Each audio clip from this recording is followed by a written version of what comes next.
The fall sports season is winding down, but not before the boys soccer team took home the state trophy. Coach Stibe will join us to talk about the season. And what's going on with the Bears and Bulls? Our coaches will weigh in. All those and all the sports talk you can handle. So in the famous words of T.O., get your popcorn ready, because it's the new Bronco Breakdown, and it starts right now.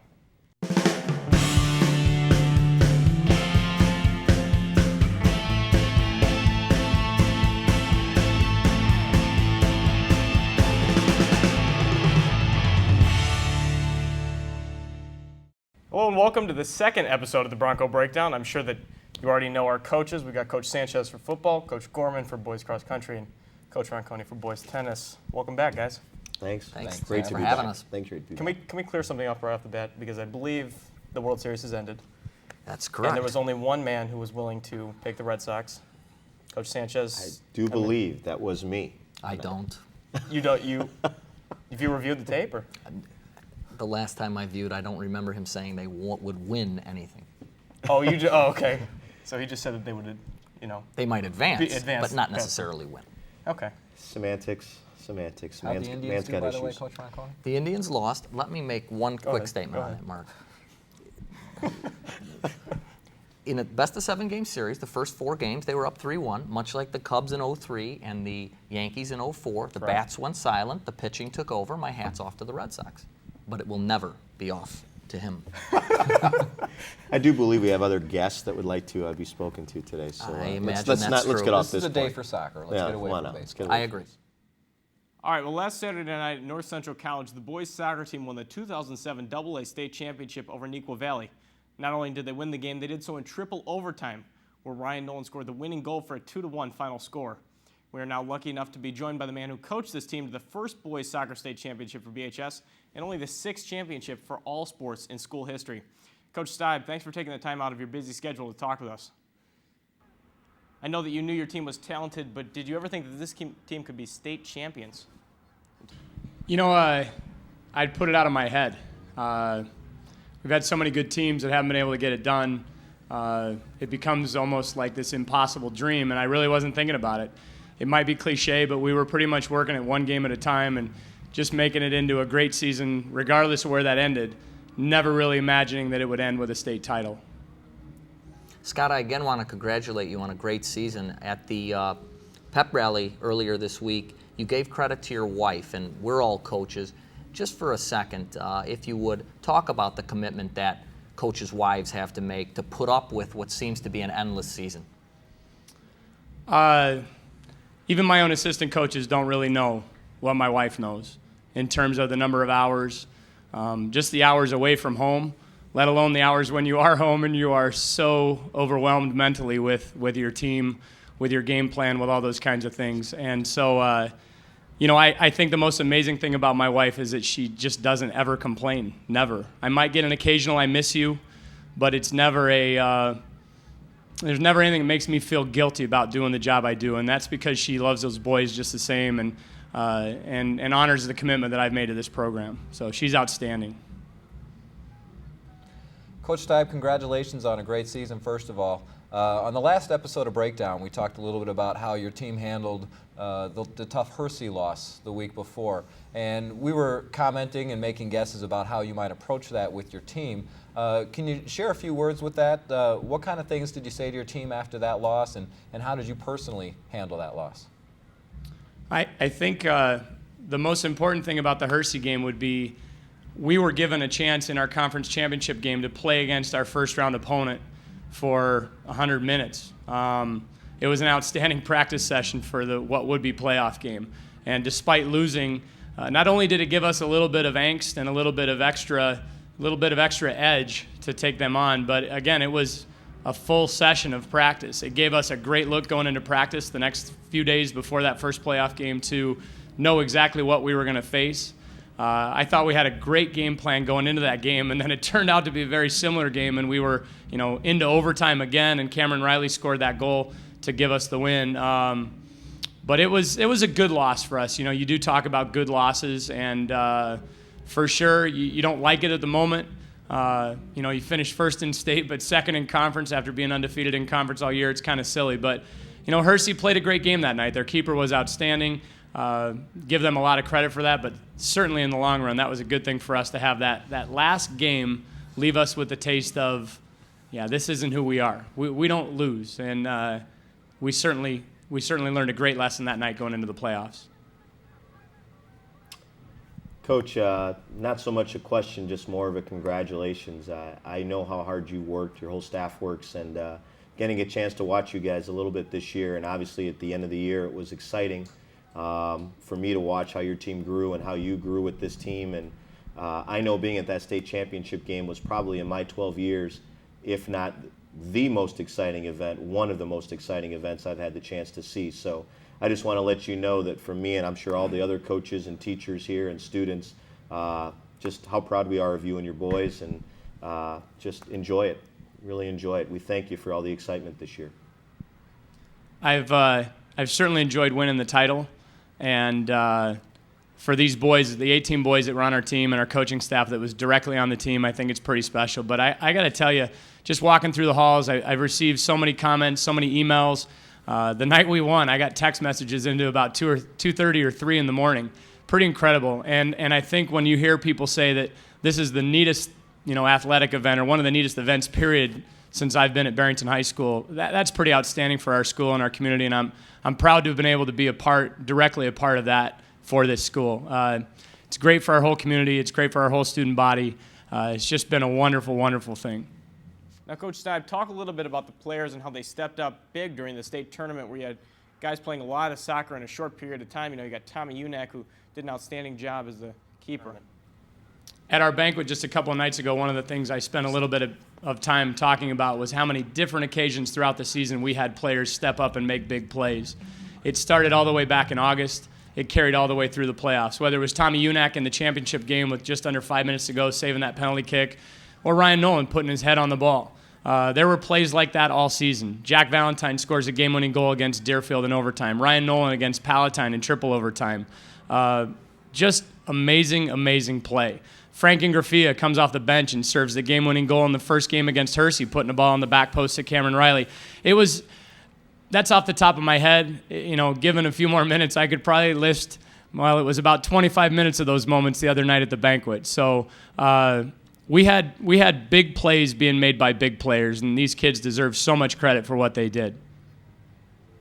Now, I know you just finished the season, but talk a little bit about next year's team. You got Francesco, Ryan, Jack, just to name a few guys not returning who were seniors. How's the team going to be next year?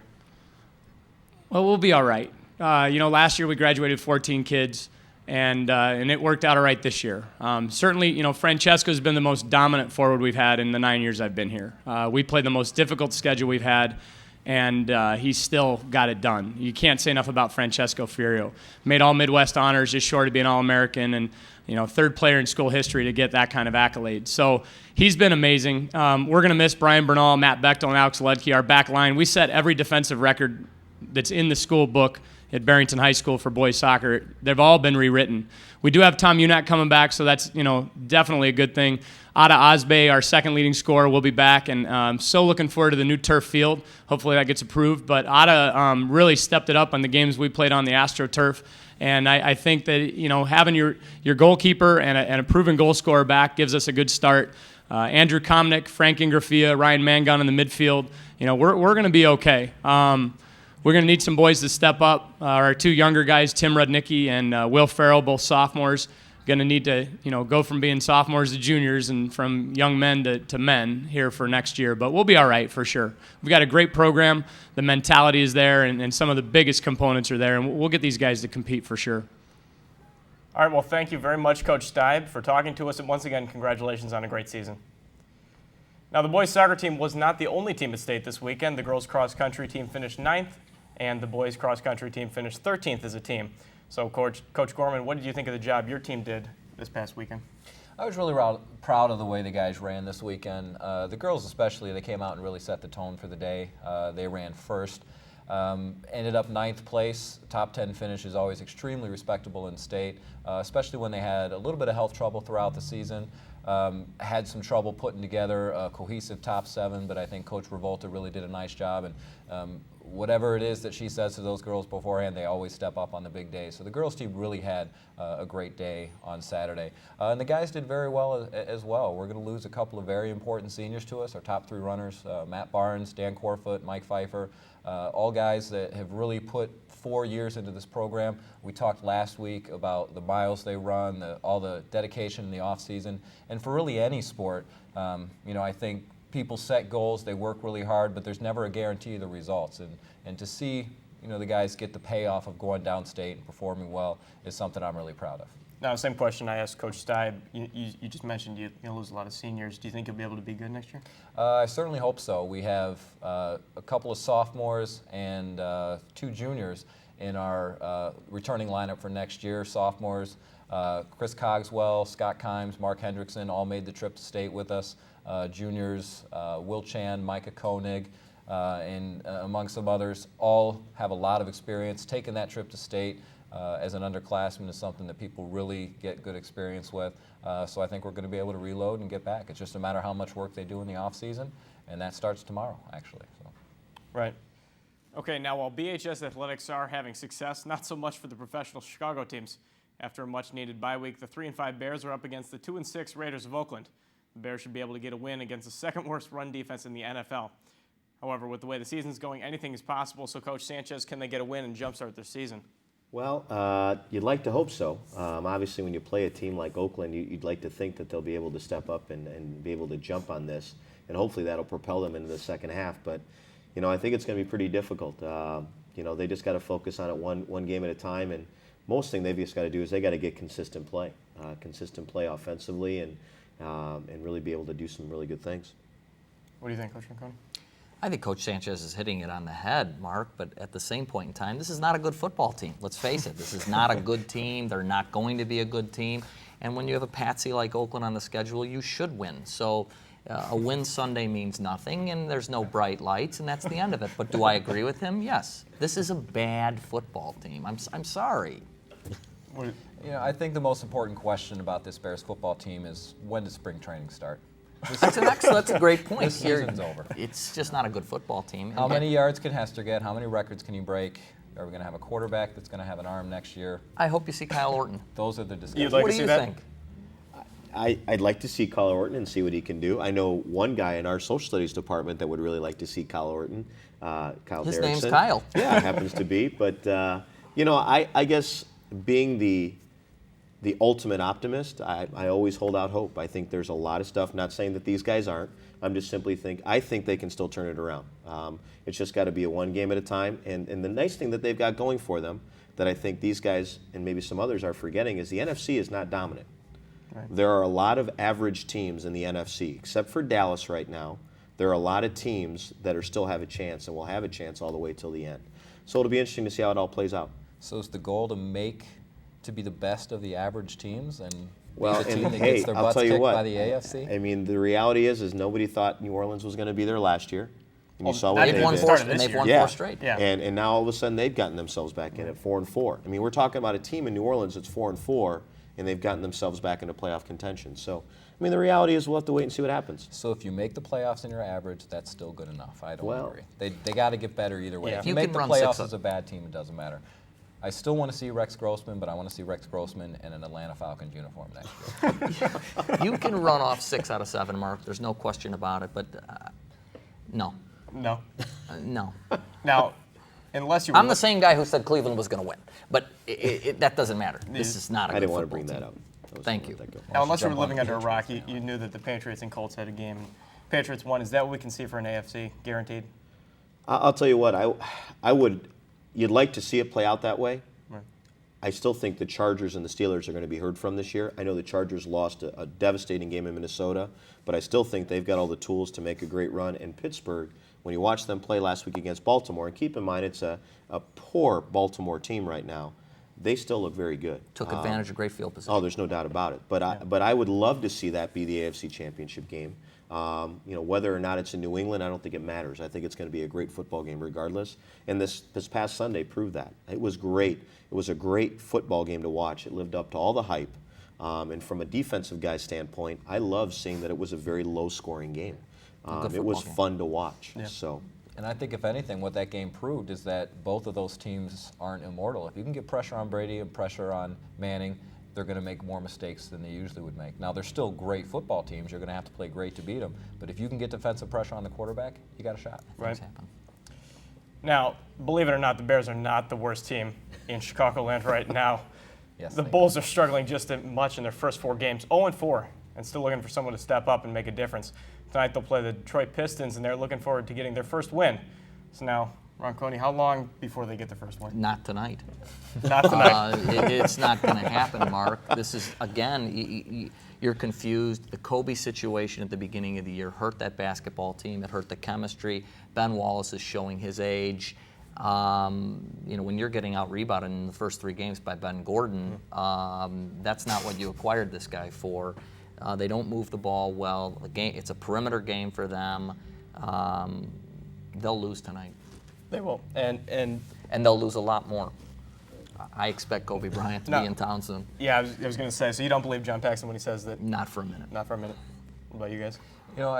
As far as how the Bulls are playing, the last few years they've proven they're traditionally a slow-starting team. They're going to be fine. It's going to take a while for this team to gel. You've got Joakim Noah, who's already not afraid to step up. I like him. He's already talking to the media about the defense and about the team, so he's showing a little bit of leadership. I'm a huge John Paxson fan, but I think what people have forgotten, when you go after Tyrus Thomas, they didn't draft him on draft day. They drafted LaMarcus Aldridge and traded him. They're still looking for the low-post scorer that Aldridge is somewhere else right now. In Portland right now, he's doing great. And so do you think they will get Kobe eventually? You know what? I don't want to see guys like, I just badmouth Tyrus Thomas. I do like him as a player. I don't want to see him go. I wouldn't mind if Ben Gordon goes away. He's a 6'1", 2-guard. That's not going to go very far.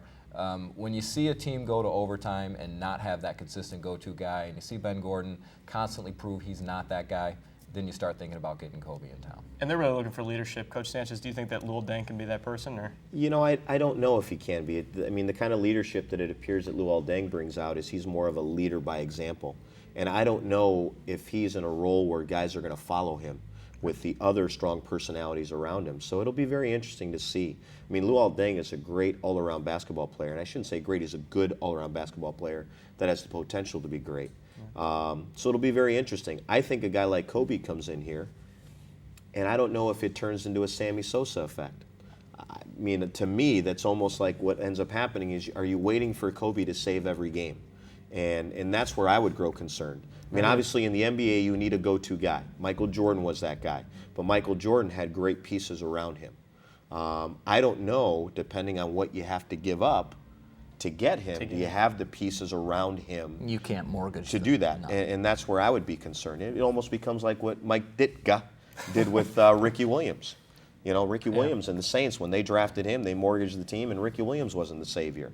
So that's where I would grow concerned with the city of Chicago, thinking Kobe's the answer. I don't think he mortgaged. I don't think Paxson's going to do that. No, I don't think so. He's already proven he's not going to give that away. Yeah. And if the rumors are true, Kobe's not going to come here to a team that is sent back to Yeah, L.A. No. exactly.